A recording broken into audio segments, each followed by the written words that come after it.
Bom dia a todos, a graça e a paz do Senhor. Amém. Vamos começar mais um domingo de celebração ao nosso Deus, onde juntos, com um só coração, num só espírito, nos reunimos em nome do Senhor, para louvar, para adorar e engrandecer o nome dEle. O Salmo 97, verso 1, diz que o Senhor reina. Apesar de ser uma frase muito curta, ela diz muito sobre o nosso Deus. O Senhor reina. E o último versículo diz: alegrem-se no Senhor todos os justos e louvem seu santo nome. Quando nós entendemos, como na quinta-feira, tivemos uma aula sobre o reino de Deus, nós entendemos o que quer dizer essa frase de que o Senhor reina, que o Senhor governa, que o Senhor tem domínio, que o Senhor, Ele é soberano sobre tudo e sobre todos. O fato de que o Senhor reina nos leva a crer na justiça, e quando a justiça é feita, existe paz, e quando nós vivemos em paz, nós desfrutamos de alegria. Alegria no Espírito Santo, porque entendemos que esse Espírito vem para estabelecer o reino de Deus em nós. Que seja feita a tua vontade, assim na terra como no céu. Não é isso que diz a oração do Pai Nosso? Será que o Senhor reina no seu coração, na sua vida, na sua família? Será que a vontade do Senhor ela é feita na sua vida? Será que você tem cumprido e obedecido à vontade deste Rei? Ou você tem, de alguma forma, se rebelado contra o Rei dos Reis e Senhor dos Senhores? Será que de alguma forma você tem resistido à vontade deste Rei? Se isso tem acontecido, cuidado, um sinal de alerta começa a piscar. Cuidado, esse rei, ele já estabeleceu o reino, mas o reino ainda não está plenamente estabelecido, porque nem todas as pessoas ainda obedecem e vivem de acordo com as ordens, de acordo com as orientações, de acordo com a vontade deste rei. Por isso esse rei ele vai retornar para estabelecer plenamente o seu reinado, o seu governo, o seu domínio. E se porventura alguém tem resistido à vontade desse rei, vai ser exterminado.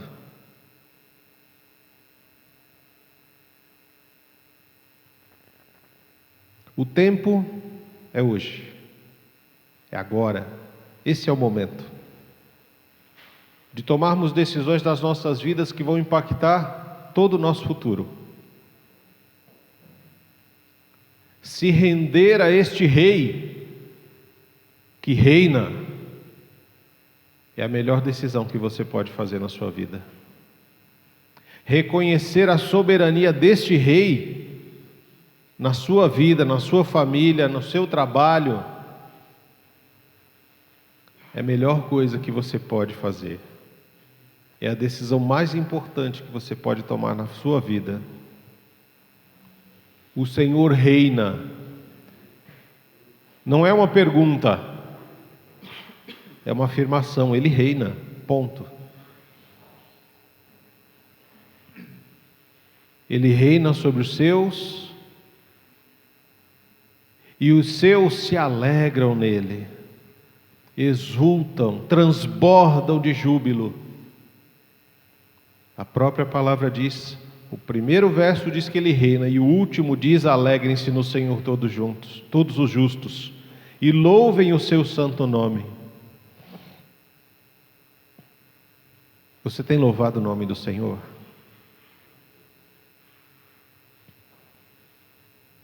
Essa é uma pergunta interessante para se fazer. Você tem louvado o nome do Senhor? Com seus lábios, com seu coração, com a sua vida? As pessoas conseguem ver o reino de Deus transbordando em você?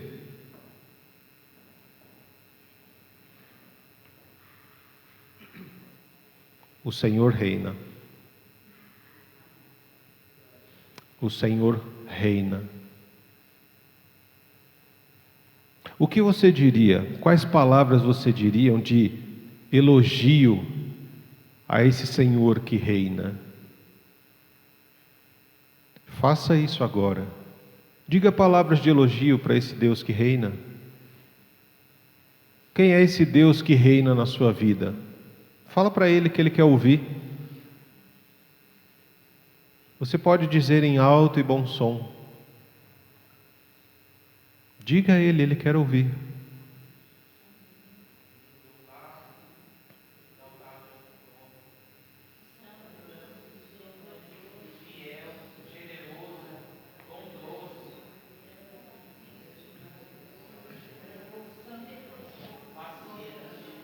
Pode falar, Ele está ouvindo. Ele quer ouvir você. Pode fechar os seus olhos e falar para Ele. Ele quer ouvir você dizendo.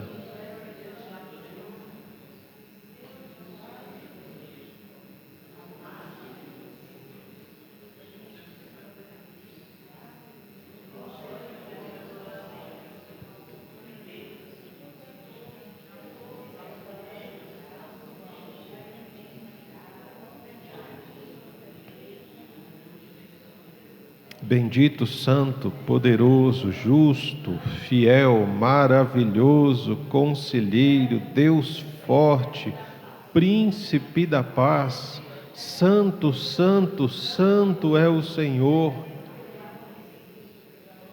o bom pastor, o grandioso Deus, o soberano de toda a criação, um Pai amoroso, que nos acolhe em seu abraço, um Deus justo, um Deus fiel, um Deus grande. Bendito seja o teu nome, Senhor, e bendita seja a tua palavra. Louvado seja o Senhor por cada coração, por cada lábio que profere o teu nome nessa hora. Que em nome de Jesus o Senhor seja exaltado, que o Senhor seja engrandecido, o Senhor seja entronizado em cada coração, porque a tua palavra nos garante que o Senhor reina. E nós clamamos ao Senhor que reine neste momento em nossos corações e vidas, que reine nesta igreja, que reine em nossos lares, que reine em nossas vidas, Pai amado. Que o teu nome seja engrandecido através das nossas vidas, Deus. Santo, santo, santo é o Senhor Deus Todo-Poderoso, louvado seja o teu nome. A tua igreja se reúne em teu nome por tua causa, para exaltar o seu nome, Deus, para engrandecer, para declarar as tuas maravilhas, Pai, para reconhecer que o Senhor é um Deus Todo-Poderoso e soberano sobre nossas vidas, Santo Deus.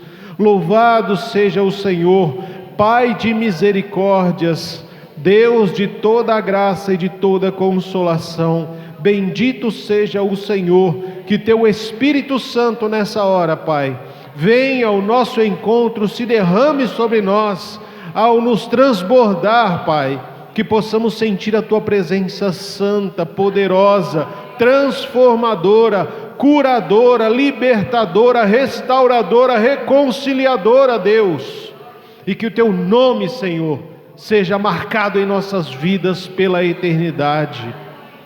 É a nossa oração em nome de Jesus, Pai. Amém.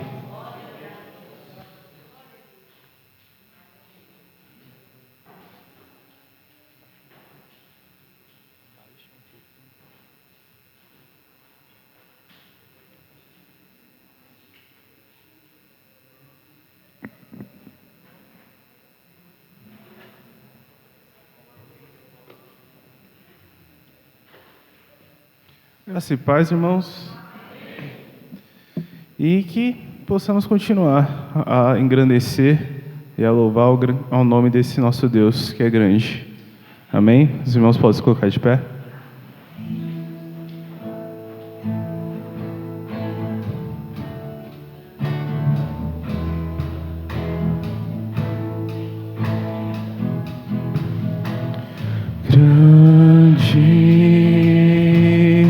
é o Senhor, e muito digno de louvor.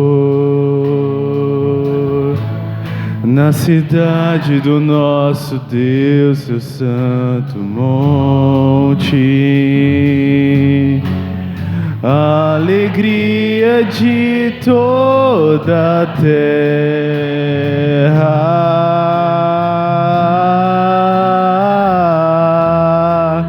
Grande é o Senhor em quem nós temos a vitória e que nos ajuda contra o inimigo. Por isso diante dele nos prostramos.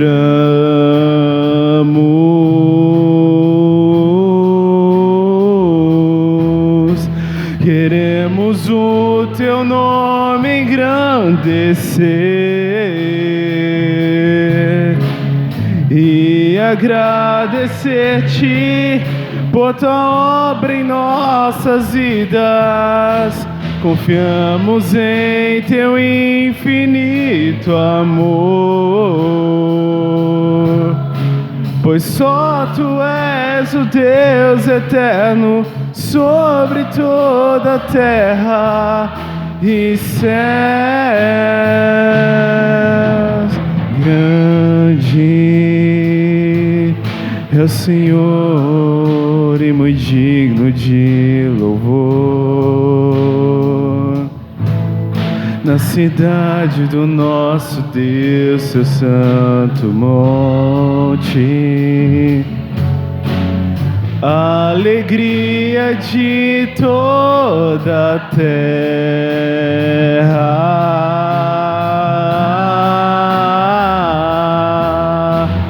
Grande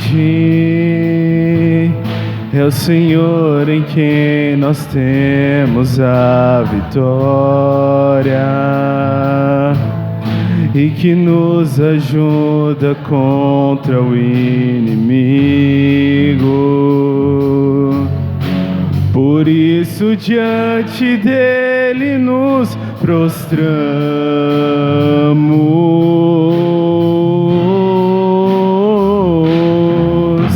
Queremos o teu nome engrandecer e agradecer-te por tua obra em nossas vidas. Confiamos em teu infinito amor, pois só tu és o Deus eterno sobre toda a terra e céus. Queremos o teu nome engrandecer e agradecer-te por tua obra em nossas vidas. Confiamos em teu infinito amor, pois só tu és o Deus eterno sobre toda a terra, pois só tu és o Deus eterno sobre toda a terra, pois só tu és o Deus eterno sobre toda a terra e céus.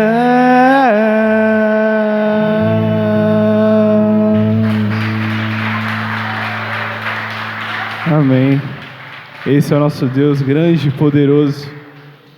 E esse nosso Deus que é grande e poderoso, Ele se faz presente na nossa vida. Por mais que muitas vezes a gente fale assim, Deus, eu não te escuto, eu não sei o que está acontecendo na minha vida. Ele está ali com você. E muitas vezes é só um ato da gente sentar, conversar com Deus, parar, realmente falar com Ele. Ou, como a gente vai cantar aqui, erguemos as nossas mãos para que a gente consiga conversar e entender que o Senhor, Ele é grande e Ele está perto de nós. Ele sempre se faz presente. Amém?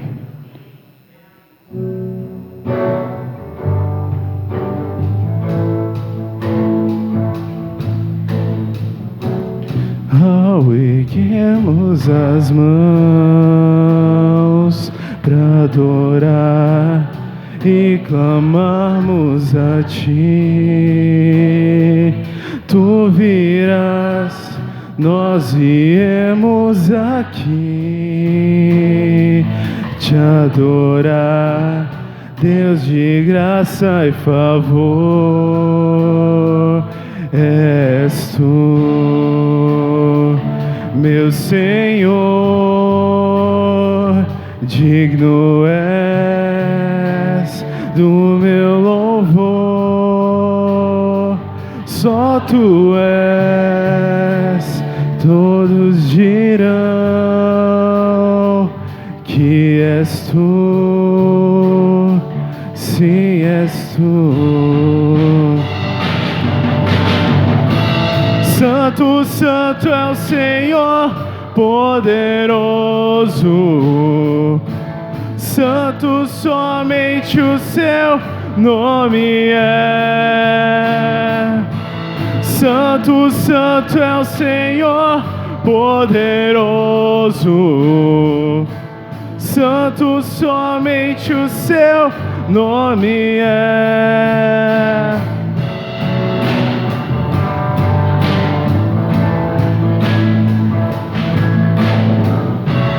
Ao erguermos as mãos para adorar e clamarmos a Ti, Tu virás, nós viemos aqui te adorar, Deus de graça e favor. És Tu, meu Senhor,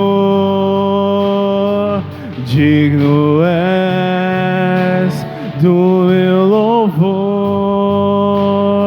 Só Tu és, todos dirão que és Tu, sim, és Tu. Santo, Santo é o Senhor, poderoso. Santo, somente o Seu nome é. Santo, Santo é o Senhor, poderoso. Santo, somente o Seu nome é. Ao erguermos as mãos e clamarmos a Ti, Tu virás até nós com Tua graça e favor. Ao erguermos as mãos e clamarmos a Ti, Tu virás até nós por Tua graça e favor. És Tu, meu Senhor, digno és do meu louvor. Só Tu és, todos dirão que és Tu, sim, és Tu. Santo, Santo é o Senhor, poderoso. Santo, somente o Seu nome é. Santo, Santo é o Senhor, poderoso. Santo, somente o Seu nome é. Ao erguermos as mãos e clamarmos a Ti, Tu virás até nós por Tua graça e favor. Ao erguermos as mãos e clamarmos a Ti, Tu virás até nós por Tua graça e favor. Só a igreja. Ao erguermos as mãos e Clame a esse Deus, que Ele virá. Ele virá. Ao erguermos as mãos e clamarmos a Ti, Tu virás até nós por Tua graça e favor. Santo, santo, santo é o Teu nome, Pai. Louvado seja o Teu grandioso e poderoso nome, Senhor. Amém. Amém. Amém, irmãos. Agora a gente vai passar para um momento de ofertas.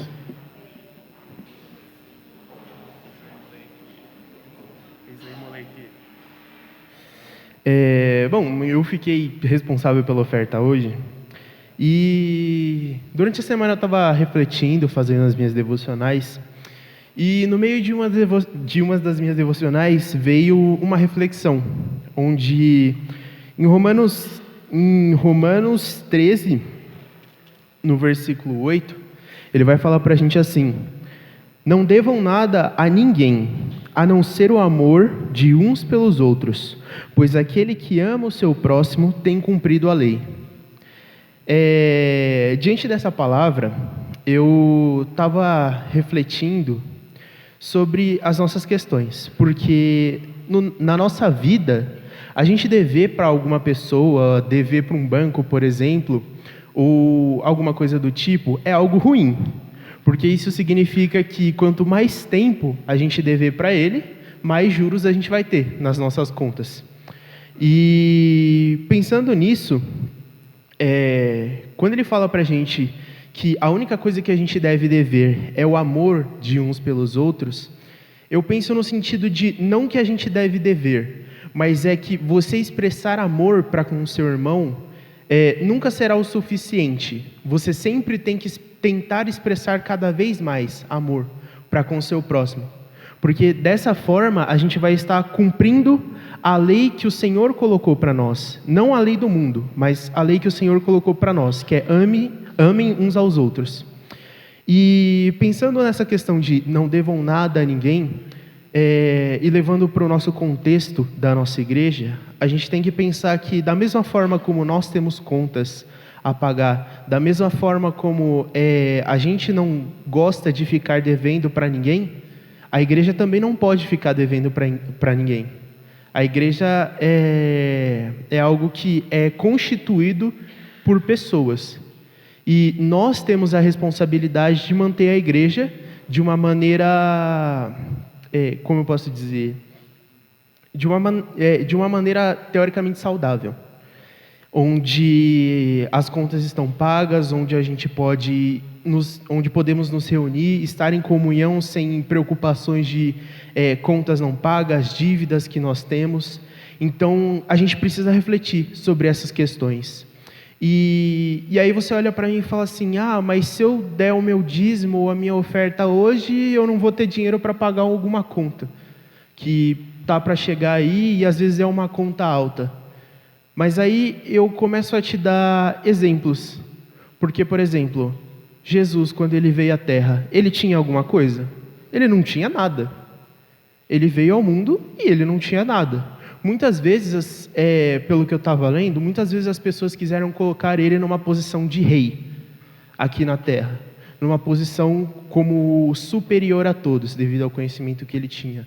Só que, mesmo que as pessoas quisessem colocar ele nessa posição, ele não aceitava, porque ele sabia que nesse mundo ele não tinha vindo para ser rei ainda, mas ele tinha vindo para nos ensinar a ser servos e sermos humildes também.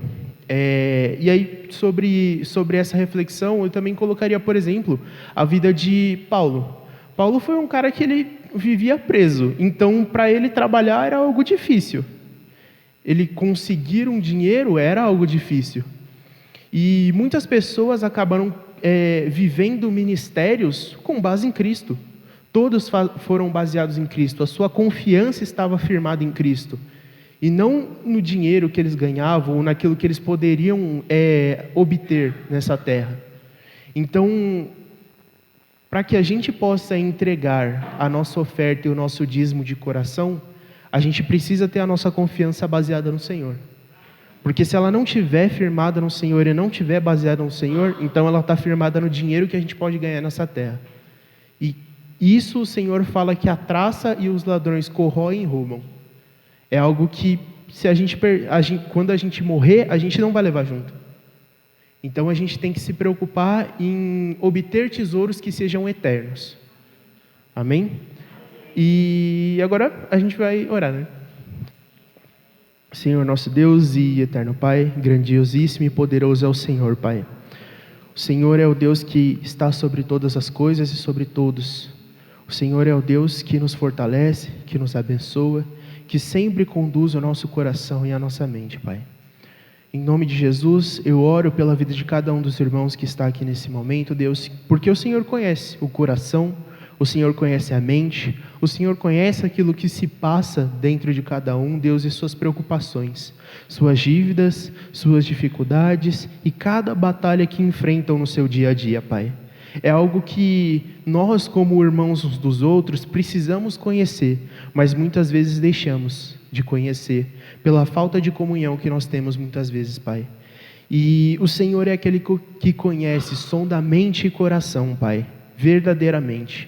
Oramos para que o Senhor esteja abençoando os corações, as mentes, Deus, que o Senhor abençoe a cada um que decidir de coração confiar no Senhor, que decidir de coração entregar tudo nas mãos do Senhor e confiar que o Senhor vai trazer o sustento, assim como o Senhor sempre permitiu que houvesse, e decidindo dar o seu dízimo aqui para que a igreja não viva em contas, não viva em dívidas, mas que viva de uma maneira saudável, para que possamos nos reunir e nos encontrar na paz do Senhor, Deus. Bendito seja o teu grandioso e poderoso nome. Oramos para que o Senhor continue a conduzir esse culto, Deus. Em nome de Jesus, Pai. Amém. Os irmãos podem trazer suas ofertas enquanto a gente toa mais um cântico.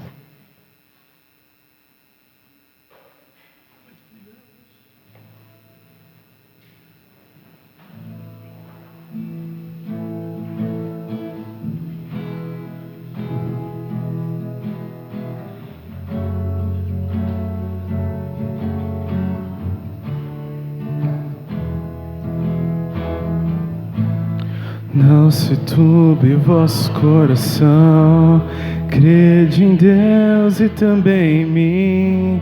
Na casa de meu Pai há muitas moradas. Se não fosse assim, eu não teria dito: vou preparar-vos um lugar. Eu virei, vos levarei para mim mesmo. Vós conhecereis um caminho para onde eu vou. Eu sou o caminho, a verdade, a vida. Ninguém vem ao Pai a não ser por mim. Em verdade eu vos digo que eu vou para o Pai, mas aquele que crê em mim, obras maiores fará.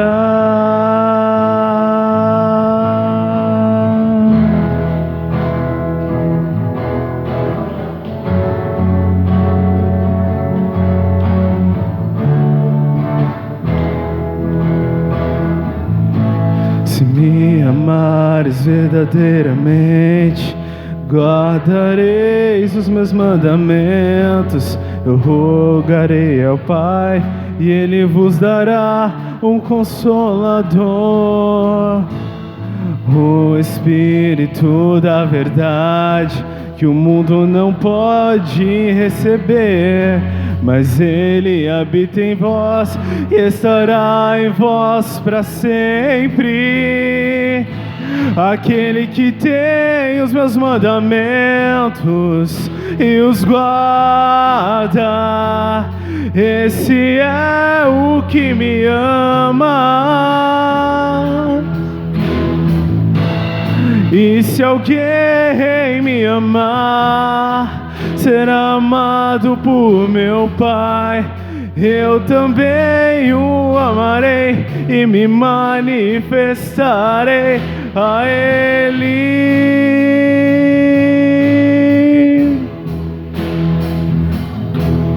A Ele.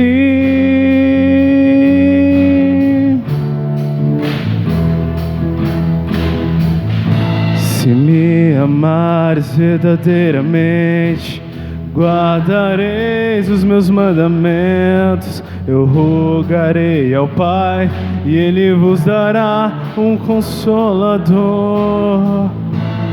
o Espírito da verdade, que o mundo não pode receber, mas Ele habita em vós e estará em vós para sempre. Aquele que tem os meus mandamentos e os guarda, esse é o que me ama. E se alguém me amar, será amado por meu Pai. Eu também o amarei e me manifestarei a Ele.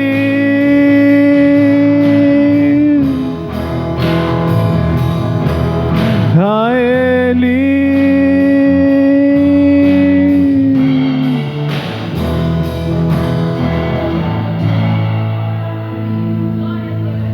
Amém.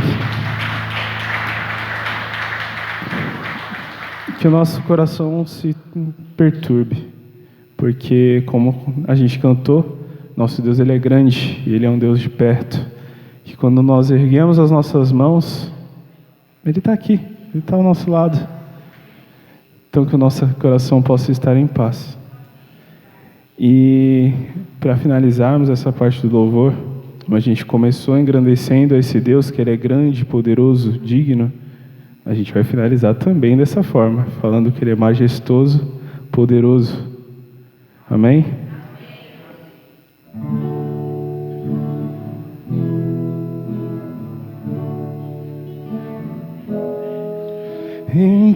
Intimidade te adorarei, com meus lábios o teu nome altarei. Minha vida entreguei em tuas mãos, eis-me aqui.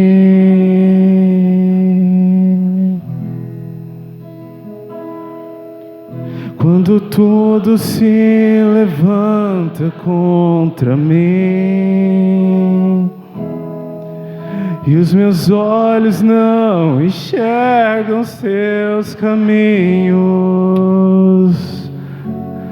tua destra sempre está a me guiar. Guia-me.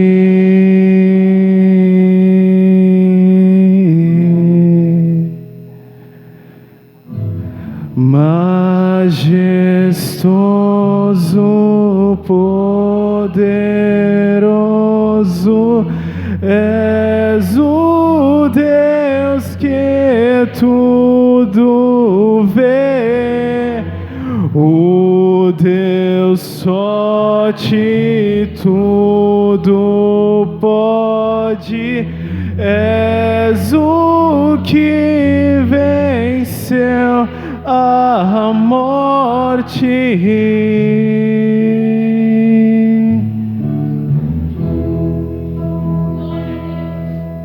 Intimidade te adorarei, com meus lábios o teu nome exaltarei. Minha vida entreguei em tuas mãos, eis-me aqui.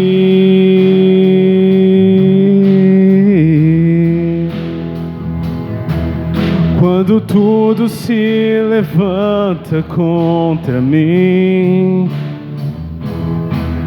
e os meus olhos não enxergam seus caminhos.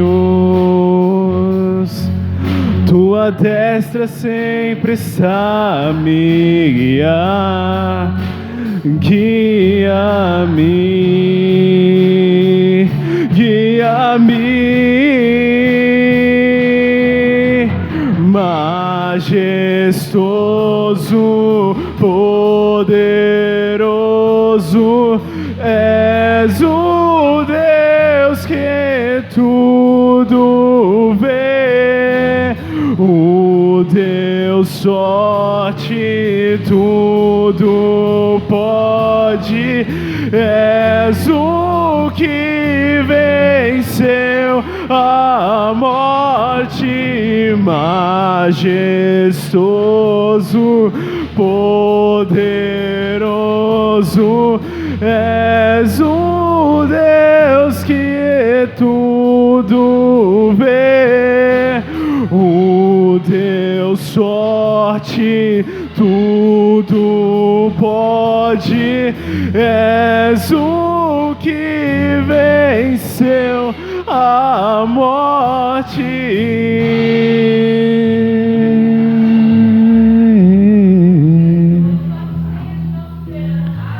Exaltado seja o nosso Rei, coroado seja o nosso Rei, prostrado diante do seu trono, somente o seu nome exaltarei. Exaltado seja o nosso Rei, coroado seja o nosso Rei, prostrado diante do seu trono, somente o seu nome exaltarei. Exaltado seja o nosso Rei, coroado seja o nosso Rei, prostrado diante do seu trono, somente o seu nome exaltarei.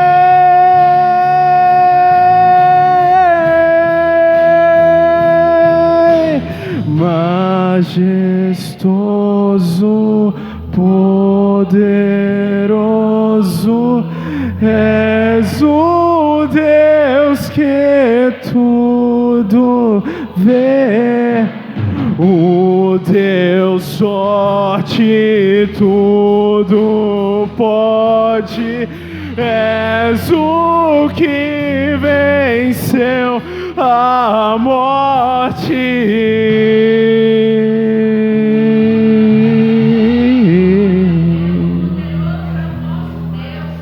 Santo, santo é o Senhor, Pai, poderoso, majestoso, digno de toda a honra e toda a glória, Senhor. Santo, santo é o Teu nome, Pai. Que o Senhor possa ser glorificado através das nossas vidas e em nós, Deus. Que possamos nos entregar cada vez mais a Ti, Pai, e glorificar e exaltar o Teu santo nome, Deus. Pois só Tu és digno de toda a honra e toda a glória. Só o Senhor é Deus. Só o Senhor está acima de tudo e de todos, Pai. Louvado seja Deus o Senhor, Pai. Que o Senhor continue a falar aos nossos corações nessa manhã, Deus. Que possamos estar com o coração aberto a Ti, Deus. Que possamos nos entregar, Deus, cada vez mais. Louvado seja o Teu grandioso e poderoso nome, Pai. Em nome de Jesus. Amém. Amém. Os irmãos podem se sentar.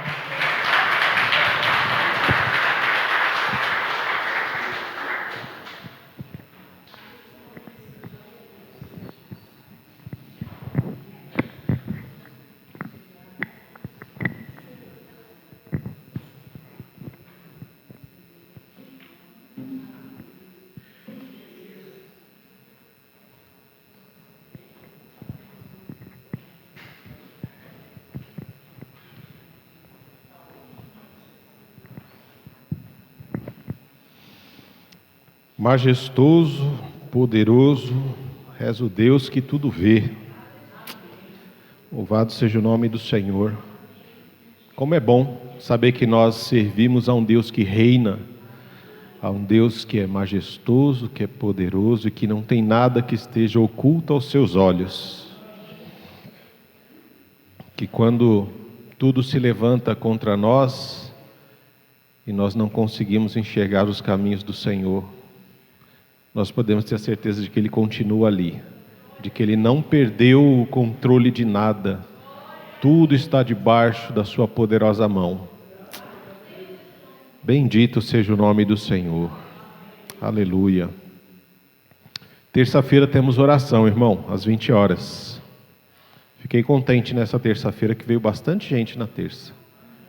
Foi um culto muito bonito, eu creio que o senhor se alegrou bastante. Estávamos um grande número aqui na terça-feira. Então terça agora tem oração, quinta, 20 horas, continuamos os nossos estudos bíblicos. Nessa quinta agora nós falamos sobre o reino de Deus.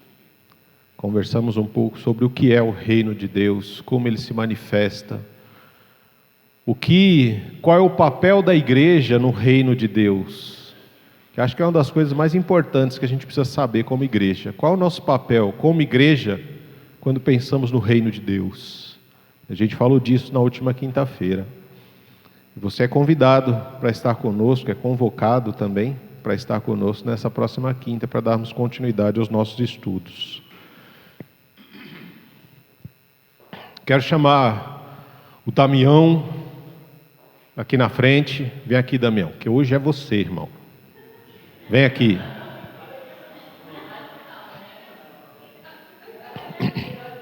Vem aqui, venha ficar do meu lado aqui, vá. Você que vai pregar hoje. Não é não? Amém, irmãos. Pensei que era você que ia pregar hoje. Vem aqui. Vai não. Não? Lógico que sabe. A nossa vida é um púlpito aberto para pregação, para ministração da palavra, né?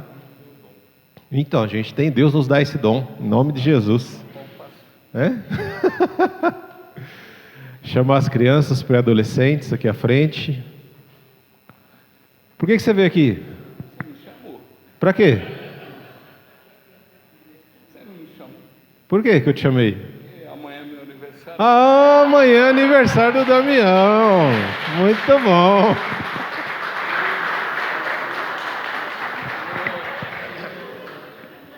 Amém. Não vai querer pregar meu, não? Não? Então tá bom. Vai treinar mais um pouquinho? Tá bom. Amém. Louvado seja o nome do Senhor. Quero te convidar a ficar de pé, a estender as mãos aqui à frente, a interceder pela vida do Damião, que completa mais um ano de vida, das crianças e pré-adolescentes, da professora, da ministração da palavra do Senhor aos nossos corações. Você é um instrumento de Deus. Interceda nessa hora em nome de Jesus.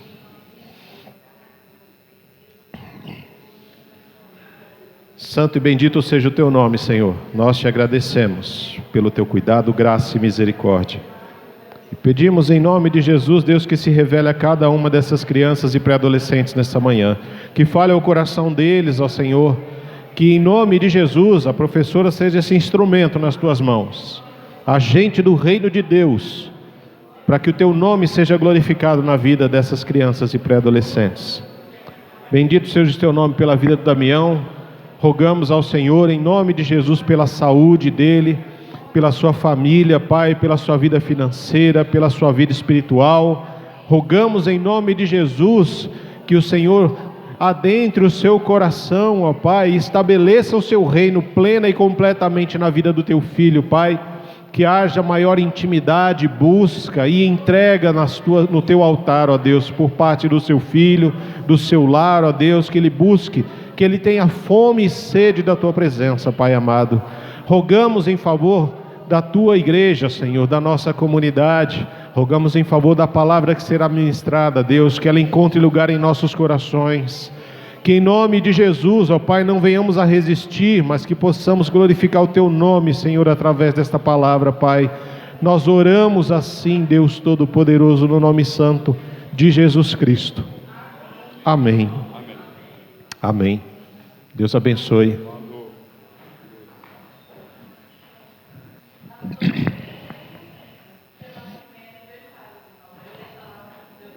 Essa semana? Então tem o Cauã também, só que ele não veio, né? Dia 20. Depois tem que passar para a gente colocar lá no quadro. Amém. Então o Cauã também faz aniversário essa semana, dia 20.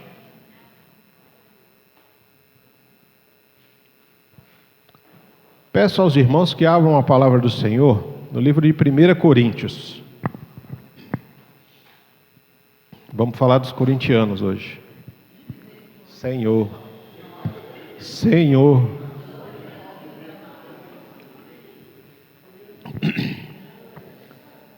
Os antes vão dizer só derrota, né? Mas tudo bem. São as fases difíceis da nossa vida. Mas o Senhor ainda há de nos dar a vitória.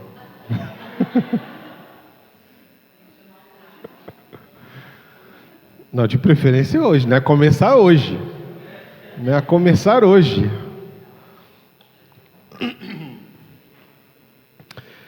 Mas brincadeiras à parte, né?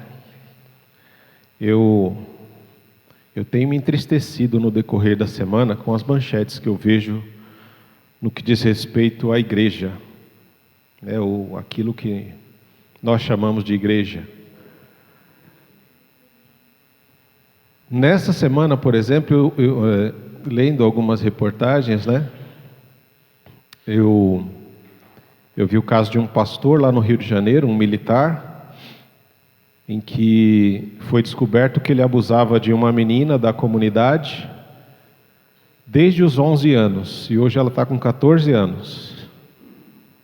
E só agora que descobriram.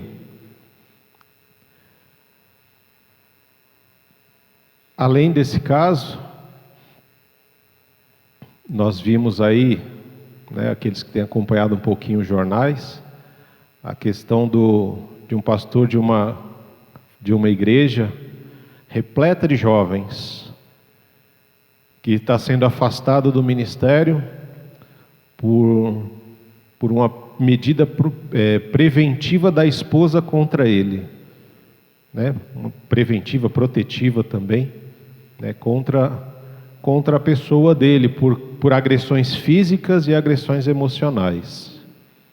E alguns membros da igreja, já no mês passado, famosos, né, que faziam parte dessa igreja, também denunciaram a violência emocional que eles sofriam ali como líderes da igreja, né? Além disso, nós vemos também o nome, né, dos evangélicos, crentes envolvidos aí numa PL complicada demais, né, em que buscam uma condenação maior para a vítima do que para o estuprador. E o meu coração foi se entristecendo no decorrer da semana, vendo essas notícias, né? Eu falei, poxa vida, nós estamos aqui para ser luz, mas a luz que deveríamos ser está se apagando diante de tantas trevas, e nós estamos nos tornando trevas como igreja. Aquele que deveria denunciar a injustiça está praticando a injustiça. Aquele que deveria denunciar a violência está praticando a violência. Aqueles que deveriam ser justos estão buscando aprovar leis mais injustas do que as que já existem. Eu não consigo entender essa questão de punir a vítima de uma forma pior do que o agressor. Para mim é inconcebível isso, né? Por que eu estou dizendo isso? Por que eu estou fazendo essa abertura com isso? Porque nós, como cristãos, precisamos ter consciência do que está acontecendo. Não é só a gente vir à igreja e achar que o mundo é um mar de rosas e que está tudo bem, que vai ficar tudo legal. Não, a gente está vivendo tempos difíceis, tempos complicados, né? Igrejas têm fechado, irmãos.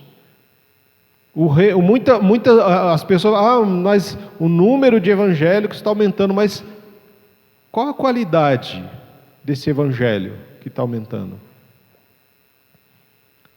Eu não vejo nas Escrituras o Senhor preocupado com o número. Eu vejo sim nas Escrituras o Senhor sempre destacando a importância da qualidade do seu cristianismo, a qualidade da sua vida cristã, a intimidade que você tem com Deus. Isso é o mais importante, não é a quantidade de pessoas que sentam nos bancos das igrejas. Não é o fato de você poder dizer, eu sou evangélico, para, entre aspas, tentar se blindar e se colocar acima dos outros. O fato de você se reconhecer como cristão te traz uma responsabilidade de servir mais ainda no reino de Deus e no mundo. Nós não servimos ao mundo, mas no mundo, estabelecendo no mundo aquilo que Jesus já estabeleceu quando Ele veio. Ele estabeleceu o reino. Ele estabeleceu que a luz venceria as trevas. E nós somos os agentes do reino de Deus, para dar continuidade à expansão desse reino, para darmos vazão à luz através das nossas vidas. A luz que brilha em nós, ela não é própria nossa, ela é a luz que o Espírito Santo faz em nós e faz-nos incandescentes no meio das trevas.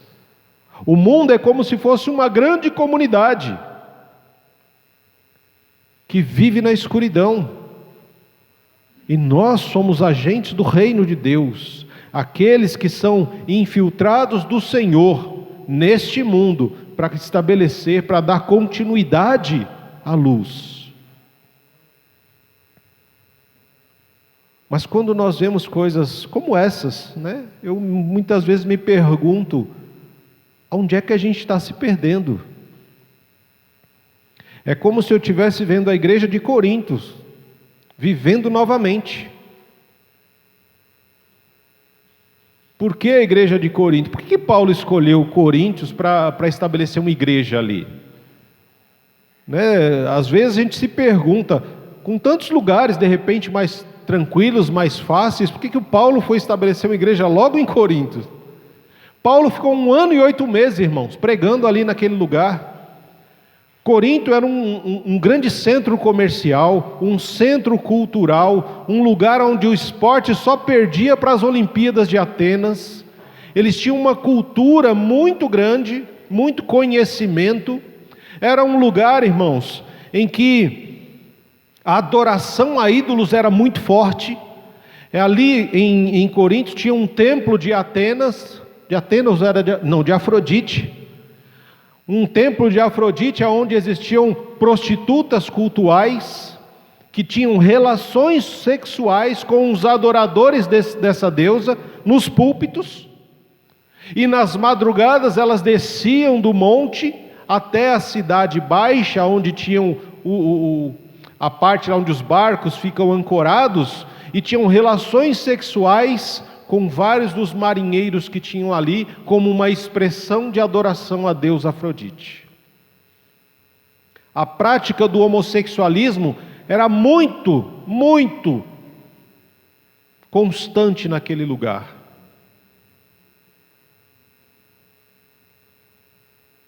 Esse era um lugar onde precisava de luz. Precisava haver luz naquele lugar. Por isso, Paulo decide, por meio do Espírito Santo, estabelecer uma igreja ali.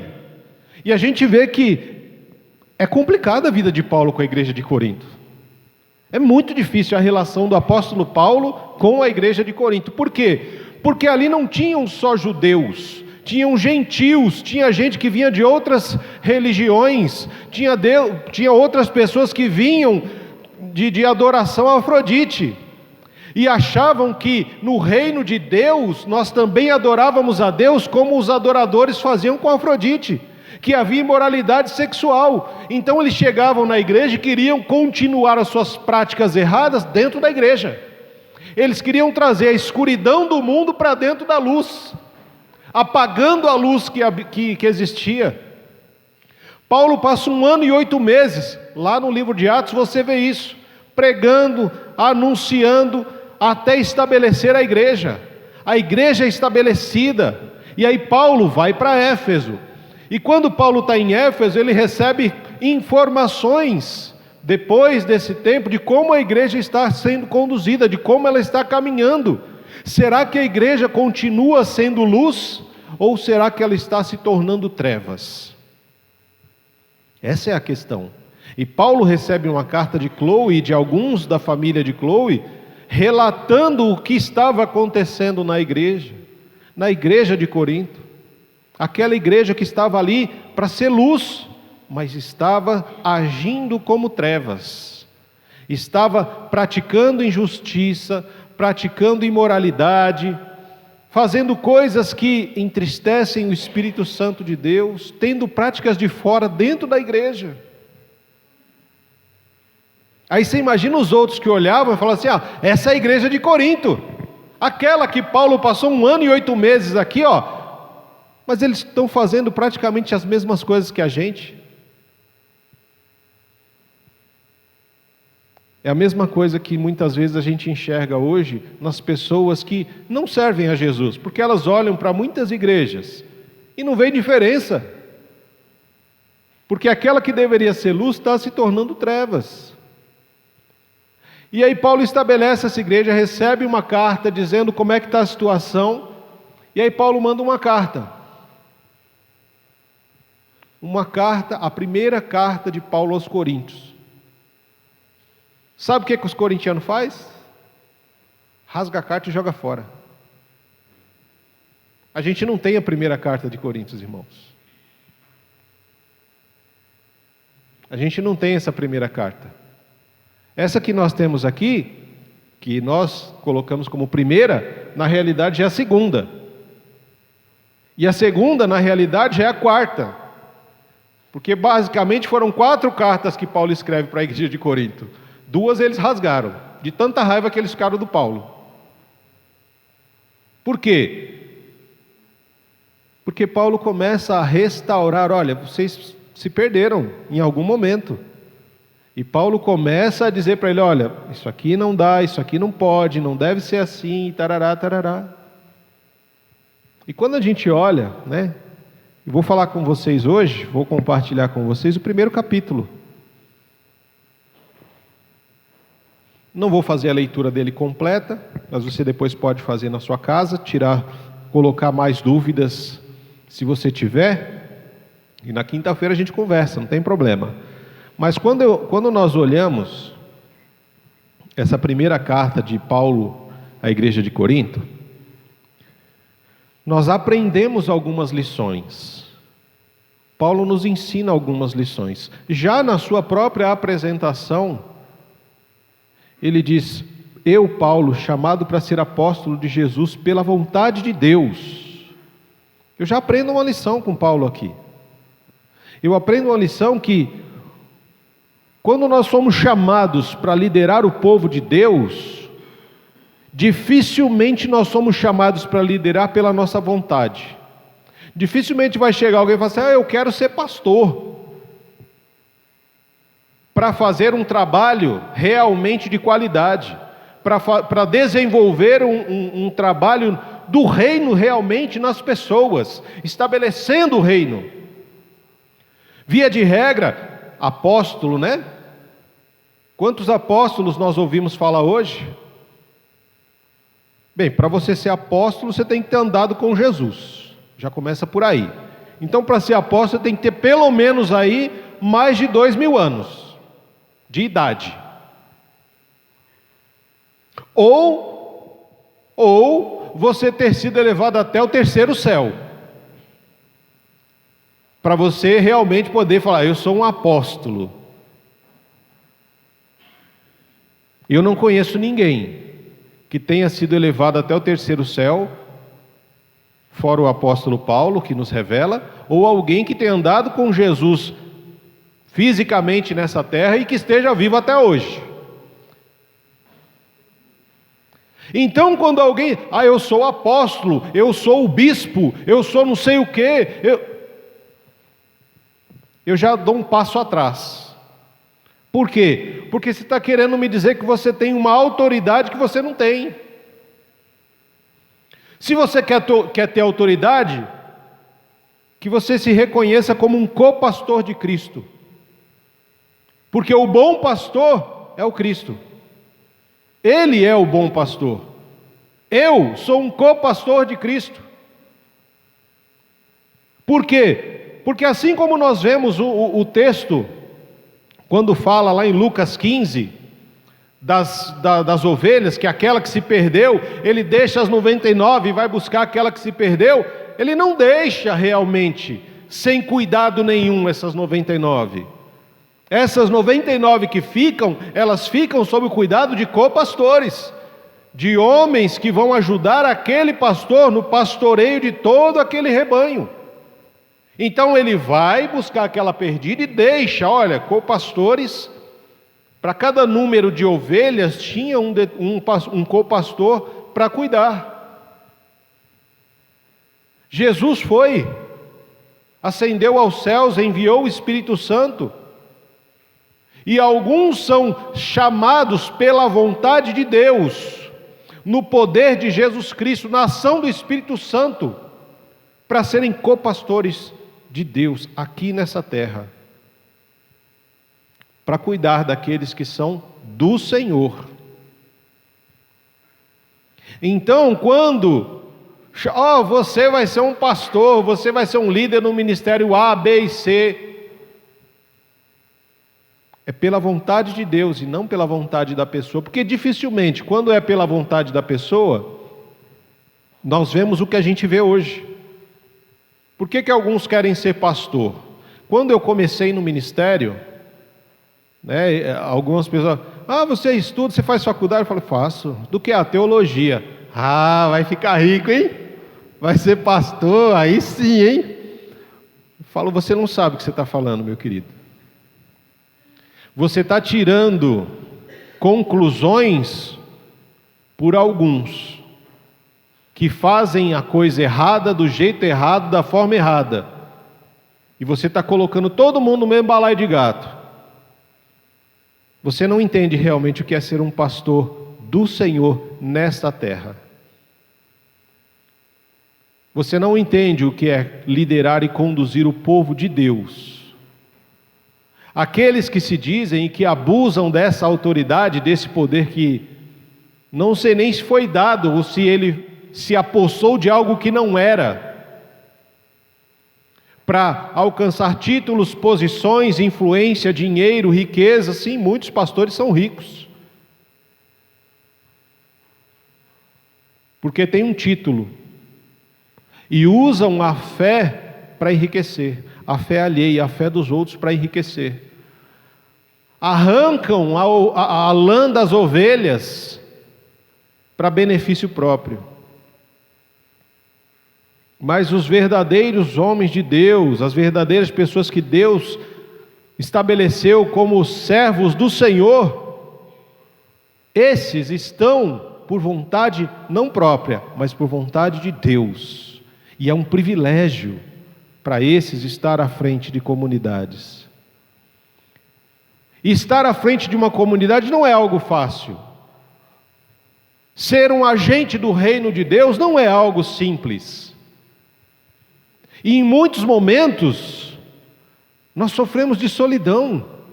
Mas o apóstolo Paulo também nos mostra, aí mesmo, quando ele diz que ele está com o irmão Sóstenes, quando escreve essa carta para os irmãos de Coríntios, Paulo nos ensina uma outra lição, que quando nós estamos no reino, nós não estamos sozinhos. O Senhor sempre levanta alguém para estar conosco. O próprio apóstolo Paulo, aqui ele está com Sóstenes, em outros momentos com Timóteo, em outros com Tito, em outros com Silas, em outros com Barnabé. A ação como agente do reino é uma ação que nós não fazemos sozinhos. O Senhor sempre nos dá irmãos e irmãs para caminhar conosco. Mais forte é o cordão de 3 dobras, não é isso que a palavra diz? Assim é no reino. Eu, meu irmão, minha irmã e, de repente, o Espírito Santo, a Trindade conosco. Isso nos fortalece. Mas, à medida que cuidamos de um determinado grupo de pessoas, às vezes nós achamos que é pelo muito fazer, pelo muito falar, pelo muito agir, que nós vamos santificar essas pessoas. Mas, na realidade, Paulo nos ensina também que essa igreja, verso 2, a igreja de Deus em Coríntio, aqueles que Ele santificou por meio de Jesus Cristo. Não é o pastor que santifica, não é o co-pastor, que santifica a igreja. É o bom pastor que santifica a igreja. É Cristo, é aquele que reina, é Ele quem santifica a igreja. Então, quando a gente olha essa apresentação do apóstolo Paulo, ele já nos ensina que, se estamos à frente, liderando, é por vontade do Senhor. Não estamos sozinhos, até para não nos tornarmos orgulhosos. E a santificação da igreja, ela acontece pelo poder do Senhor Jesus Cristo. Mas Paulo não para de ensinar a gente aí. A igreja de Corinto era um lugar legal, era cheio de pessoas boas, maravilhosas, não tinha problema nenhum, que não dava nenhum tipo de dor de cabeça para Paulo, que amava a Paulo, não. A igreja de Corinto é totalmente o contrário de tudo que eu disse. Era uma igreja que olhava para Paulo e falava assim: Paulo, você é um frouxo. Quando você escreve, você é muito macho, você é cheio de razão, mas quando você está aqui, você afina. É o que os caras falavam. Paulo, você não é nem um homem, você é um aborto humano. É o tipo de relação que a igreja de Corinto tinha com Paulo. E aí Paulo me ensina uma grande lição aqui. Ensina para mim, para você, para nós, uma grande lição. Que nós devemos agradecer em todos os momentos, por todas as oportunidades. Do verso 4 até o verso 8, até o verso 7, ele diz isso. Sempre agradeço a Deus por vocês e pela graça que Ele lhes tem dado em Cristo Jesus. Paulo está exercitando aquilo que é a ordem de Jesus: amar os seus inimigos. A igreja de Corinto era uma igreja que, na sua grande maioria, odiava o apóstolo Paulo, não gostava dele. Mas Paulo nos ensina a agradecer em todos os momentos, por todas as pessoas e por todas as oportunidades que nós temos. E por que isso? Porque, irmão, se você pensar que se a sua vida fosse feita só de coisas fáceis, só de pessoas que gostam de você, como que você cresceria? Como que você se desenvolveria? Se tudo fosse mil maravilhas, não acontecesse nada de difícil, tudo fosse muito facinho, quem você seria? As dificuldades são oportunidades que o Senhor nos dá para aperfeiçoar o nosso caráter, para fortalecer a nossa fé, para nos exercitar no domínio próprio, na mansidão, na paciência, para ensinar a gente que, independente do que acontece do lado de fora, eu preciso sentir alegria no meu coração, porque essa alegria, ela é fruto do Espírito. Por mais que esteja um caos do lado de fora, eu preciso desfrutar aqui dentro da paz que excede todo o entendimento, que faz parte do fruto do Espírito. Você estar em lugares difíceis, tendo que lidar com pessoas difíceis, agradeça a Deus. Louve o Senhor, porque é uma oportunidade que Ele está te dando. Se você usar isso para reclamar, imagina se o apóstolo Paulo fosse para reclamar desse povo. Teríamos um outro evangelho só de reclamação. Ah, porque o fulano me xingou, porque o outro falou isso, porque o outro falou aquilo, porque esse aqui não faz aquilo que eu mando, esse aqui está contra o evangelho, aquele outro... Se ele fosse começar a listar e olhar só as coisas ruins, como que ele poderia alimentar a nossa alma? Que prazer eu e você teríamos de olhar esse livro e começar a ver só as reclamações do Paulo. E aqui é uma coisa para a gente entender, irmãos. As pessoas que nós convivemos, elas podem ser pessoas difíceis, mas você também não é fácil. Você acha que só você tem razão, só você é bom, só você sabe fazer as coisas? Não. Talvez você seja pior do que a outra pessoa. E quando você não agradece pela vida dessa outra pessoa, via de regra você reclama. Você reclama, você fala mal, você só consegue enxergar os defeitos, as falhas. E em que isso alimenta você? Em que isso alimenta as pessoas que ouvem você reclamar? Em que isso alimenta a sua relação com a outra pessoa?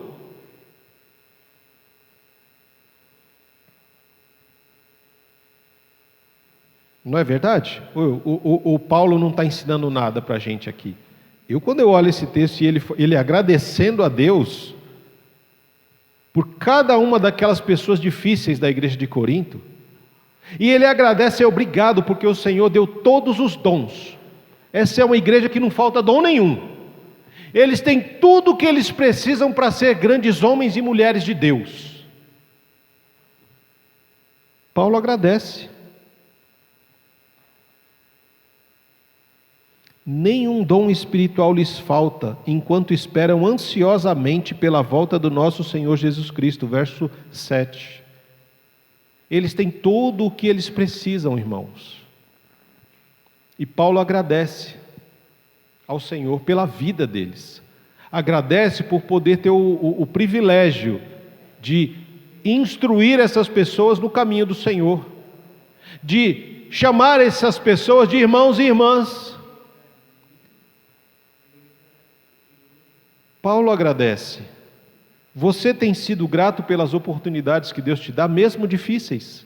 Talvez você reclame do marido, da esposa, do filho, do pai, da mãe, do trabalho, porque você chega um momento que você só consegue enxergar as coisas ruins, e a gente se acostuma, irmãos. A gente se acostuma a falar mal dos outros, de tanto a gente falar. Você começa a encontrar um defeito hoje, outro amanhã, outro depois, você vai falando sempre, sempre, sempre, chega um momento que já é tranquilo para você. Você já nem acha mais que você está falando mal.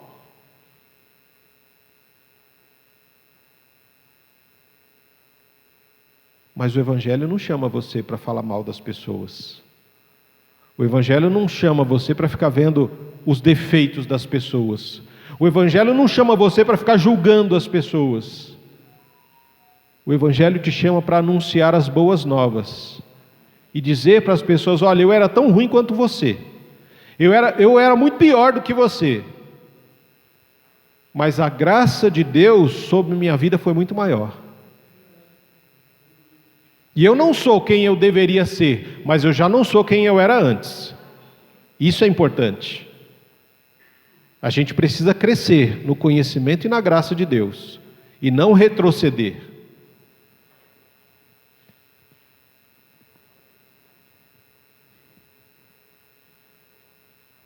Outra coisa importante que o apóstolo Paulo vai falar para nós, e que ele recebeu na carta de Chloe, é que estava tendo divisão na igreja. Estava tendo muita confusão na igreja. Porque uns falam: eu sigo Paulo, o outro fala: eu sigo Pedro, eu sigo o Apolo. É como se a igreja tivesse dividida, e o Paulo pergunta, lá no verso 13, acaso Cristo está dividido? Quem aqui é batizado em nome do Pedro, em nome do Paulo, em nome do Apolo? Nenhum de vocês é batizado em nome de ninguém, gente. Vocês são todos batizados em nome do Pai, do Filho e do Espírito Santo. E por que agora essa divisão dentro da igreja? Essas linhas de pensamento complicadas?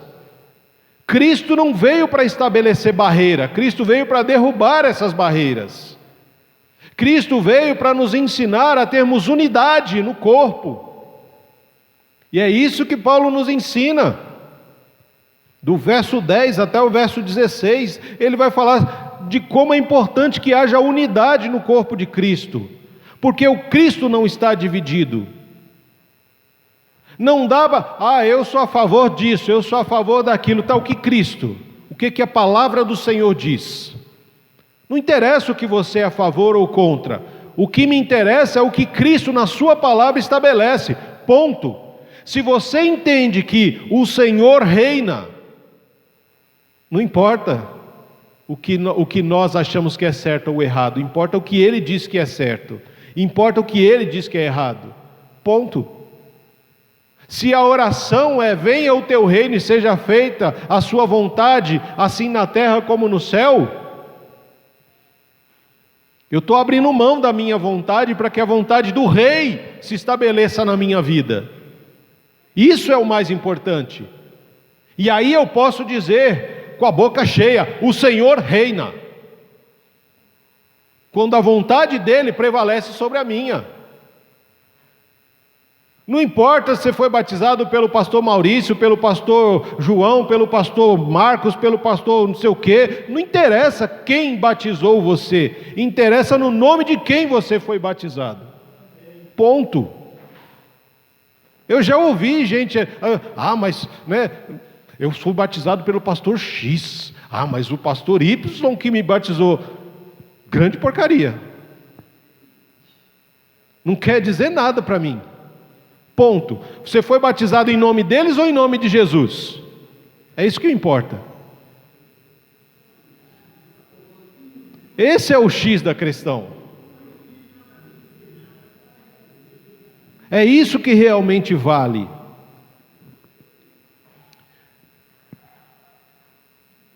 E aí quando eu vejo algumas comunidades transbordando, né? Os irmãos até perguntam às vezes nos estudos de quinta, falam: pastor, mas por que igreja A, B, C, por que comunidade tem tantos mil membros, tem não sei quantos mil membros? Tem igrejas que são grandes e que a palavra é ministrada com responsabilidade, com integridade, mas uma grande maioria não. A mensagem da cruz não chega em uma grande maioria dos púlpitos. Seja a igreja grande, seja a igreja pequena. Por que não chega? E o apóstolo Paulo me diz o que no verso 18? Que a mensagem da cruz é loucura. É loucura. E o que ele vai me ensinar aqui, do verso 18 até o 23, é que as pessoas buscam igrejas por motivos errados. É por isso que muitas igrejas estão cheias. As pessoas buscam as igrejas pelos motivos errados. Aqui em Corinto, uns queriam sinais e maravilhas, os judeus. Os gregos queriam palavras de sabedoria. Ninguém estava indo na igreja por causa de Cristo. É isso aqui que está acontecendo. Eu vou na igreja porque eu quero ver o coxo andando, eu quero ver o surdo ouvindo, o cego vendo, eu quero ver o morto levantando, ressuscitando, eu quero ver o céu abrindo, eu quero ver anjos subindo e descendo, eu quero... O outro fala: não, nada disso me interessa. Eu quero ouvir palavras de sabedoria que afaguem o meu ego, palavras de pessoas inteligentes e cultas.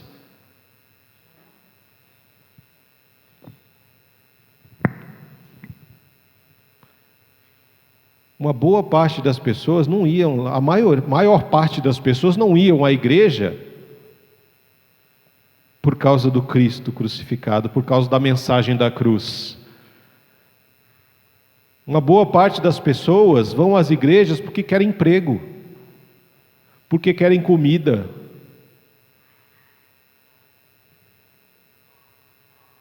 porque querem prosperidade, querem ganhar dinheiro, querem ganhar promoção no trabalho, porque querem ser, entre aspas, respeitados, dizendo: eu sou crente, hein? Eu sou da igreja XYZ lá. Alguns vêm para a igreja por medo do inferno, não porque amam a Jesus.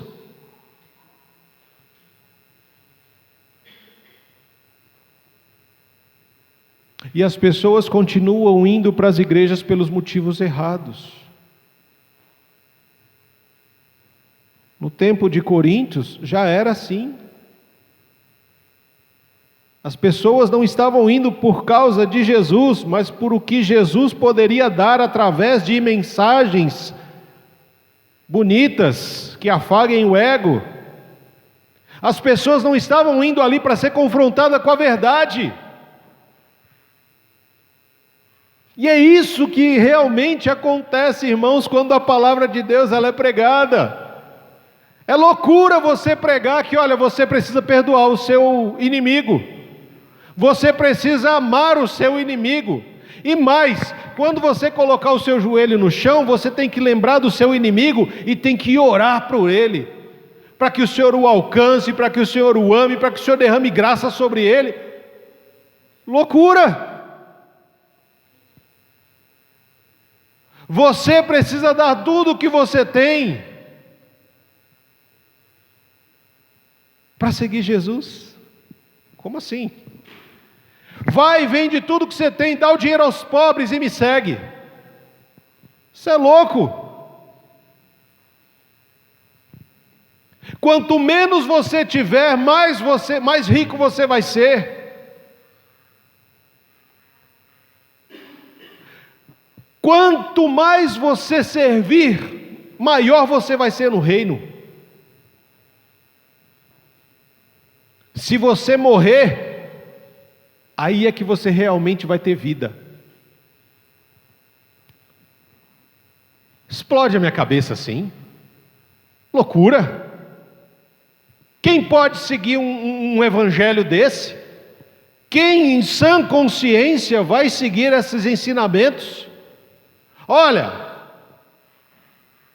adulterar não é só deitar fisicamente com a outra pessoa não, mas se você pensar nisso, você já adulterou no seu coração, já pecou. Eita! Loucura! Ó! Se você fala mal do seu irmão, você é passível de julgamento. Se você chamar o seu irmão de louco, você é passível do fogo do inferno. Eita Jesus! E agora? É loucura. É loucura esse evangelho. É loucura essa mensagem. Como é que você mantém uma igreja com uma mensagem dessa? E aí se explica o porquê que muitas igrejas estão cheias de pessoas vazias. Pessoas que estão ali fazendo barulho.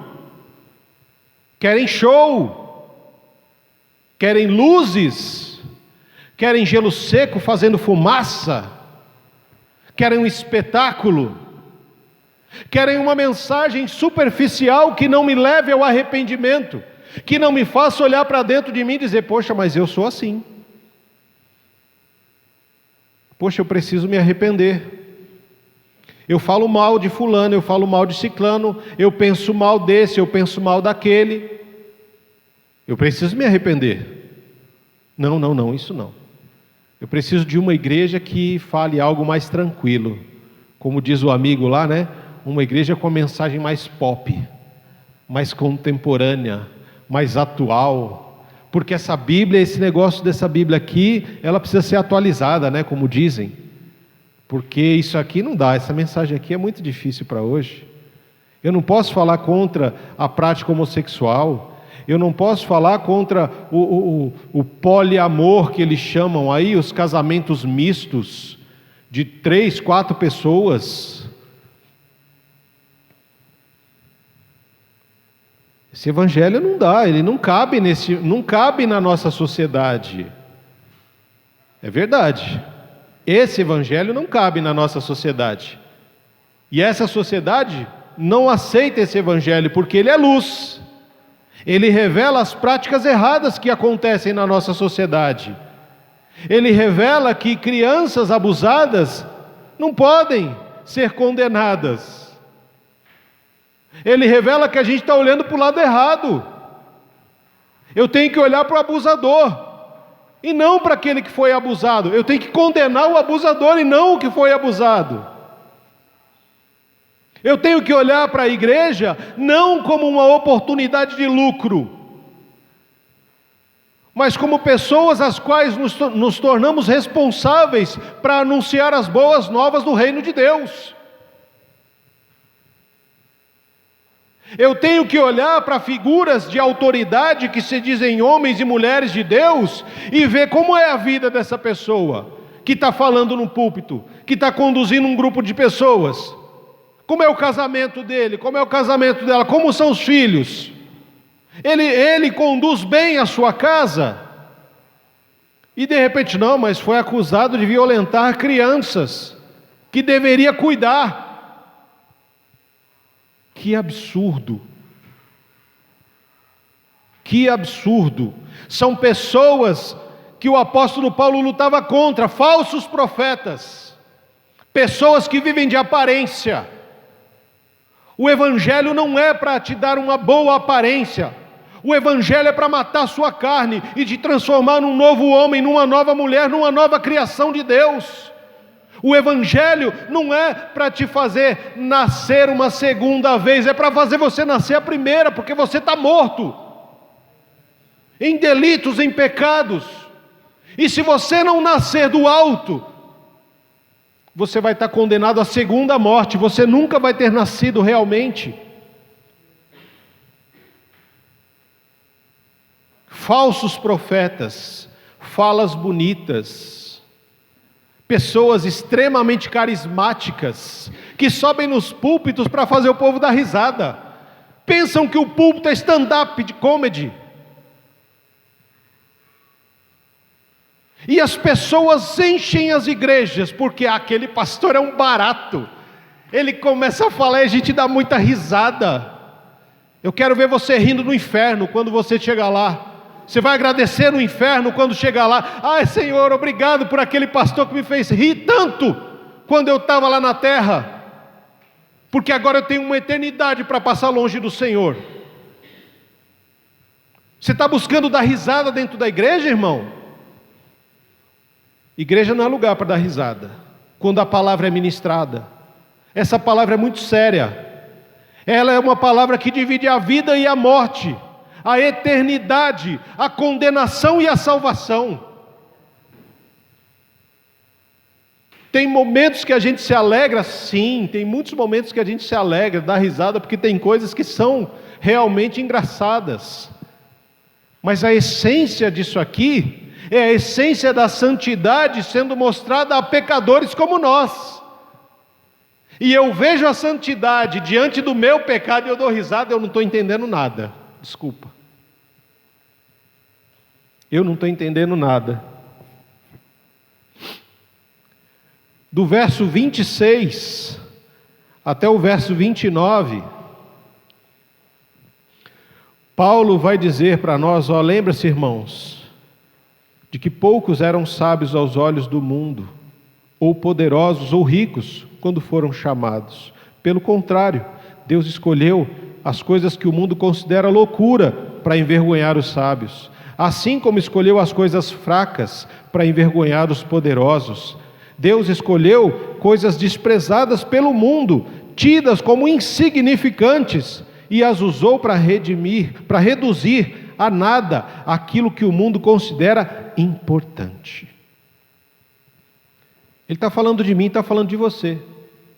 Ele está ensinando uma lição aqui, irmãos, de que quando nós não aprendemos com os erros do passado, a nossa tendência é de cometê-los no presente e estragar o nosso futuro. Quem você acha que você era quando Jesus te encontrou? Você era alguém importante? Você era alguém sábio para o mundo? O mundo te reverenciava? Fulano é importante, é sábio, é poderoso, é valioso para nós. Não. É tipo aquela criança barrigudinha, feia, com barriga de verme, nariz correndo, pé no chão. Éramos nós. O mundo valoriza isso? Não. Não vale nada. Qual o valor que essa pessoa tem para o mundo? Ser explorada. Que mesmo essa pessoa feinha, barrigudinha de verme, com o nariz correndo e o pé rachado, o mundo ainda usa para arrancar, para escravizar e para conseguir valor em cima desses. Quantas crianças não são usadas no comércio sexual? Crianças, eu não estou falando de mulheres, não, estou falando de crianças, homens, meninos e meninas, que são usadas no comércio sexual, no Brasil e no mundo. Isso é que o mundo faz. O mundo explora até quem eles não veem valor. Eles fazem isso gerar valor. E se a gente olha esse mundo e olha para a nossa história, olha para quem você era e aonde você está hoje, e você não aprendeu nada, você vai continuar nos mesmos erros. Você vai continuar fazendo as mesmas besteiras. Você vai estragar o seu presente como você já estragou o seu passado, e o teu futuro não promete coisa melhor. Se não aprendermos com os erros do passado, nós vamos cometer novamente no presente. E vamos continuar cometendo no futuro. É o que Paulo está ensinando para a gente. Essas são algumas lições que eu peguei assim, e tem muito mais coisa aqui. Só no capítulo 1 da carta aos Coríntios. Mas para aplicação na nossa vida, você já parou para pensar para o que você foi chamado? Se você vivia daquele jeito que você vivia, e Deus te trouxe aqui para ouvir essa mensagem, você já entendeu para que você foi chamado?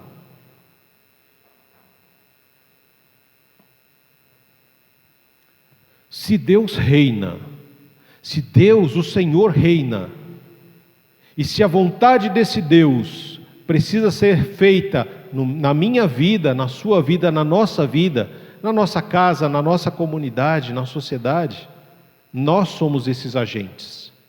Nós somos os agentes do reino. Então eu quero que agora você entenda 4 questões aqui. Para que Deus chamou você? Eu te disse algumas lições que a gente aprende nesses textos. Mostrei para vocês aqui que uma pessoa que vai conduzir uma comunidade, uma liderança, ela vai não por vontade própria, porque a nossa carne não gosta, mas ela vai pela vontade de Deus, ela não vai sozinha. O Senhor sempre coloca alguém junto. É o Senhor quem santifica a igreja e não a pessoa do pastor ou de um líder. Essa unidade do corpo precisa ser buscada por nós. As pessoas buscam igrejas pelos motivos errados. E precisamos aprender com o passado, para não cometer os mesmos erros no presente e no futuro.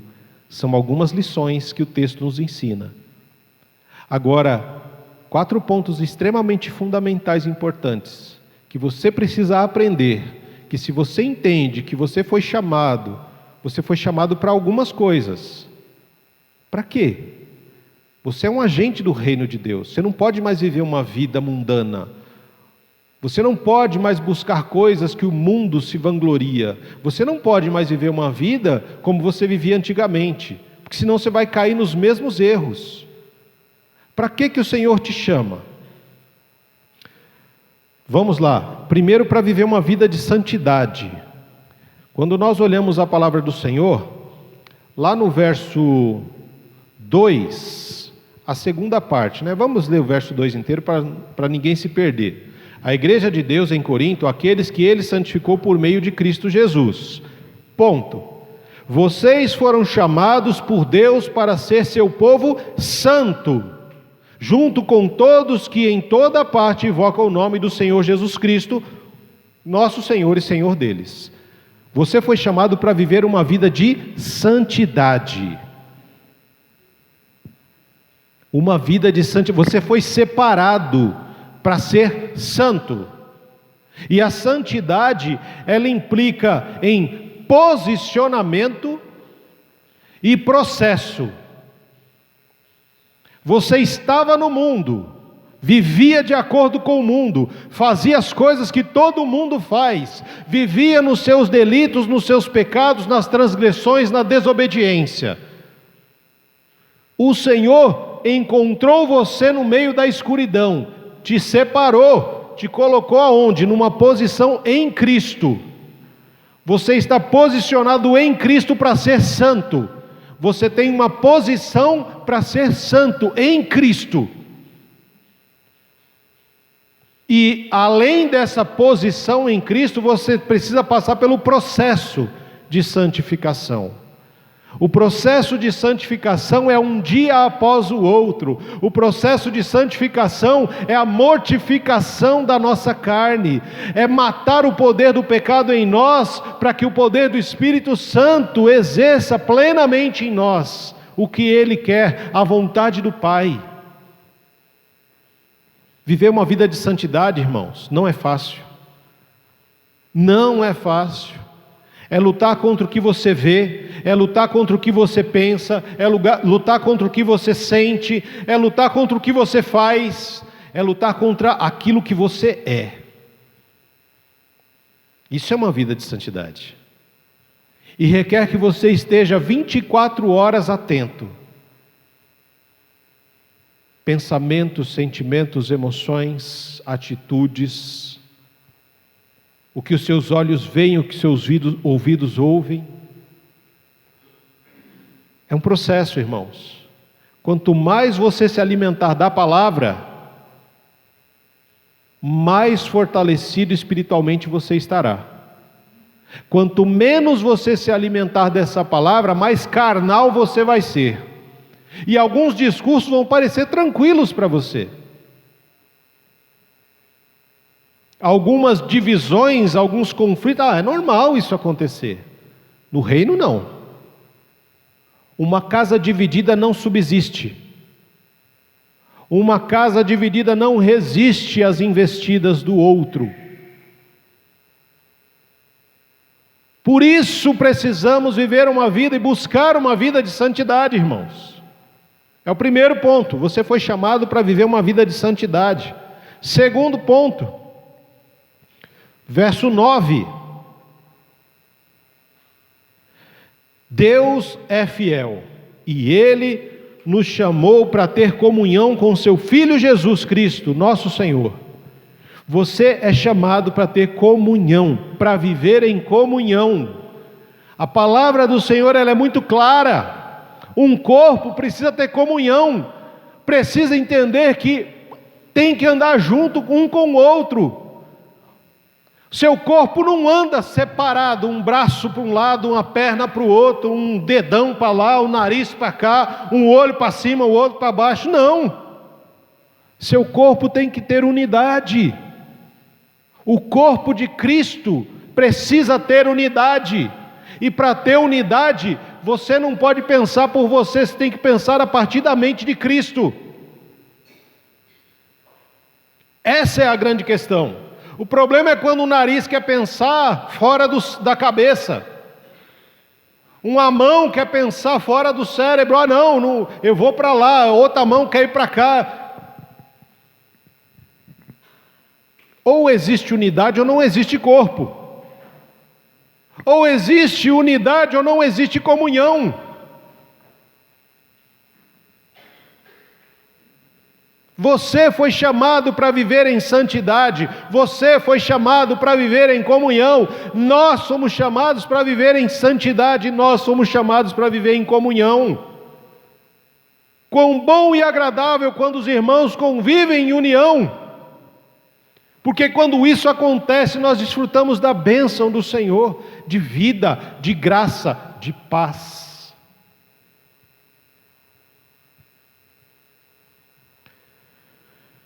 Nós fomos chamados para viver como salvos, verso 24 e 25.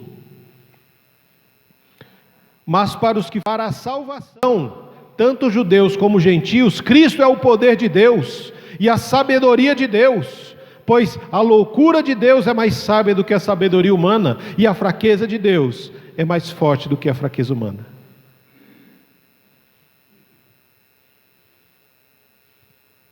Do que a força humana, né? Não fraqueza humana. Você, nós fomos chamados para viver como salvos. Se você entendeu que o Senhor te chamou e te separou, é para viver uma vida de santidade, para viver em comunhão com a sua comunidade, com o Pai, com o Filho e o Espírito Santo, com os seus irmãos, e é para viver uma vida como salvo. Não dá para você ser salvo e viver uma vida de uma pessoa condenada. Você fala que é cristão, mas você se abraça a coisas que Cristo jamais faria. Você fala que é cristão e abusa de crianças. Você fala que é cristão, mas quer condenar uma criança que foi violentada. Você fala que é cristão, mas é a vergonha do Evangelho. Como pode isso, gente? Como pode alguém que diz ser salvo viver desse jeito? Aonde está o temor do Senhor? Porque não tem nada que esteja oculto aos olhos do Senhor. O Senhor é o Deus Todo-Poderoso. O Senhor reina. Você acha que tem algo que seja feito às escondidas dos olhos deste rei? Não tem. E as pessoas que fazem isso serão julgadas por isso também. E aqueles que apoiam também serão julgados pelo apoio que deram, porque aplaudiram, incentivaram e conduziram outros a fazer a mesma coisa. O Evangelho não está apartado da vida, irmãos. O Evangelho é a própria vida. As pessoas às vezes falam assim: eu ouvi a mensagem no domingo, mas eu não consigo entender essa mensagem na vida, no dia a dia. Desculpa, a gente não está falando do mesmo Evangelho. Não está. Evangelho é vida, irmãos. Não tem nada mais atual do que a palavra do Senhor. O jornal que vai sair a semana que vem não é mais atual do que a Bíblia. Essa mensagem que a gente está estudando aqui foi escrita há mais de 2000 anos, gente. E ela é tão atual hoje quanto era na época. O que estava acontecendo na igreja de Corinto não é nada diferente do que acontece numa boa parte das igrejas na atualidade. Nós somos chamados para viver uma vida de santidade. Nós somos chamados para viver em comunhão. Nós somos chamados para viver uma vida de salvos, que é o que o Paulo está dizendo aqui, olha claramente. A mensagem da cruz é loucura para aqueles que estão se perdendo, mas para aqueles que estão sendo salvos e compreenderam de onde foram tirados e para onde estão sendo conduzidos, é o poder de Deus e sabedoria de Deus. Essa é a palavra do Senhor. Verso 29 ao 31, você é chamado para viver para a glória de Deus. Portanto, ninguém jamais se orgulhe na presença de Deus. Foi por iniciativa de Deus que vocês estão em Cristo Jesus, que se tornou a sabedoria de Deus em nosso favor, nos declarou justos diante de Deus, nos santificou e nos libertou do pecado. Portanto, como dizem as Escrituras, quem quiser orgulhar-se, orgulhe-se somente no Senhor. Você foi chamado para viver para a glória de Deus. Ponto. Foi Ele que nos declarou justos. Foi Ele, Cristo, quem nos justificou, quem nos santificou e nos libertou do poder do pecado, irmãos. Do poder da condenação, e logo Ele nos livrará da presença do pecado pela eternidade. Mas nós precisamos viver para a glória de Deus. O que você fala glorifica a Deus? O que você fala dos outros glorifica a Deus? Você elogia os outros? Você vê as coisas boas que as pessoas fazem e têm? Ou você só fala mal dos outros? O que você pensa glorifica a Deus? O que você está pensando agora está glorificando o Senhor? O que você sente glorifica a Deus? As suas atitudes têm glorificado a Deus? Se não, toma cuidado, porque você serve a um Deus que reina, a um Senhor que é todo-poderoso, que sonda mente e coração, um Deus que sabe o que você pensa, o que você sente, Ele sabe o que você faz. E isso não é discurso de medo, tá, gente? É fato consumado. Eu não estou dizendo para você ficar com medo de Deus, não. Eu estou dizendo para você sondar o que você tem pensado, o que você tem visto, o que você tem ouvido, o que você tem falado. E se não glorifica a Deus, mas para na hora. Pede perdão. Você precisa entender uma coisa. Sabe aí onde você está? Esse lugar onde você está? Deus está em você. Deus está em você. E aí a gente às vezes tem aquele negócio assim, né? Ah não, Deus está aqui do meu lado. Não, está dentro de você, Ele não está do seu lado, Ele está dentro de você. O Espírito Santo habita dentro de você, dentro de cada um de nós. O que você fala, o que você pensa, o que você sente, o que você faz, tudo isso o Espírito Santo está sabendo. E a palavra diz: não entristeça o Espírito Santo que habita em vós. Não entristeça o Espírito Santo. Será que o que você fala, o que você pensa, será que o que tem dentro de você às vezes envergonha o Espírito? Você já parou para pensar nisso? Que tem coisas às vezes que a gente faz que nós mesmos ficamos envergonhados. Poxa, falei tal coisa, que vergonha, eu não devia ter falado isso. Se você nessa hora tem esse pensamento, imagina o Espírito que está dentro de você.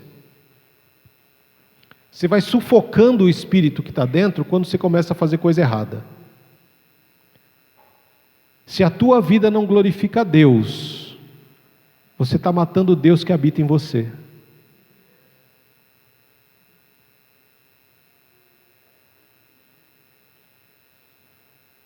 Se a tua vida não glorifica a Deus, você está matando o Deus que habita em você.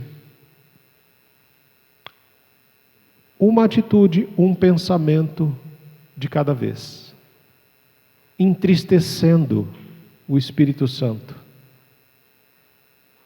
entristecendo esse Espírito.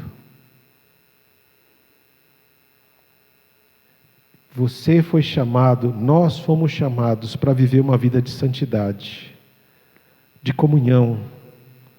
Como é que está a tua vida de santidade? Como é que está a tua vida de comunhão com a sua comunidade? Com as pessoas que Deus põe no seu caminho como oportunidades para fortalecer você e o outro. Você tem vivido uma vida de quem realmente é salvo em Jesus Cristo? Será que as pessoas conseguem olhar para você e falar assim: esse daqui é salvo em Jesus, aquela dali é salva em Jesus? Por quê? Porque o que ele ou o que ela fala demonstram Jesus. A forma como ele ou ela se comporta, eu vejo Jesus. Você tem vivido como salvo? Servindo a esse rei que reina? Você tem vivido para a glória de Deus? Será que para nós viver é Cristo e morrer é lucro? Essa é uma vida vivida para a glória de Deus. Se vivemos, vivemos para Cristo. Se morremos, estamos com Cristo. Se vivemos, nos doamos por Cristo. Se morremos, quando os nossos olhos se abrem, vemos o Cristo glorificado, pleno, poderoso, santo. Você tem vivido para a glória de Deus?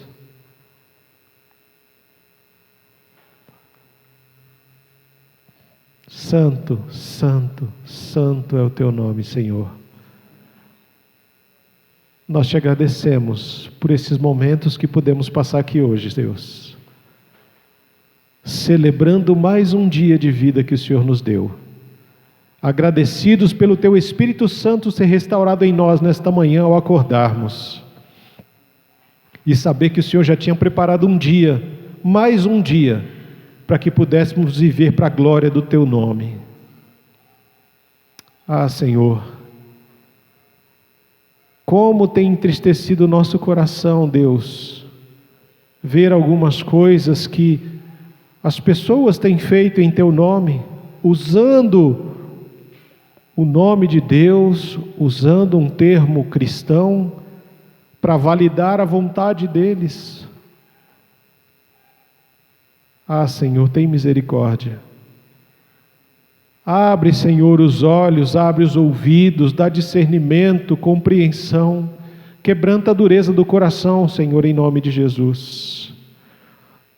Ah, Santo Deus, eu creio que nessa igreja, na igreja de Corinto, Senhor, existiam pessoas ali que eram sinceras, existiam pessoas fiéis à tua palavra, fiéis à mensagem da cruz, e por isso a história desta igreja se faz presente, Senhor, na palavra, mas o problema é que ela também se faz presente nos dias atuais. A igreja de Corinto fisicamente não existe mais, as pessoas que viveram nessa igreja já não existem mais, mas o Espírito ainda existe, Senhor. Esse espírito de contenda, de brigas, de dissensões, esse espírito de orgulho, de vaidades, ainda existe dentro das igrejas, Senhor, nos dias atuais. Tem misericórdia, Deus. Nos mantém firmes na mensagem da cruz, que pode ser loucura para alguns, mas para nós é o poder e a sabedoria de Deus, que nos foi revelada para que possamos viver uma vida que glorifique o Senhor, Pai. O Senhor que reina em nós. Bendito seja o teu nome, por estarmos aqui, por podermos ouvir essa mensagem, Senhor, que não é uma mensagem fácil, mas é uma mensagem verdadeira. Bendito seja o seu nome, Deus, que diante da tua palavra, Pai, nós possamos nos arrepender do que nós já fizemos e dos erros que continuamos praticando, para que nós venhamos ser libertos para o futuro, de acordo com o teu querer e a tua vontade.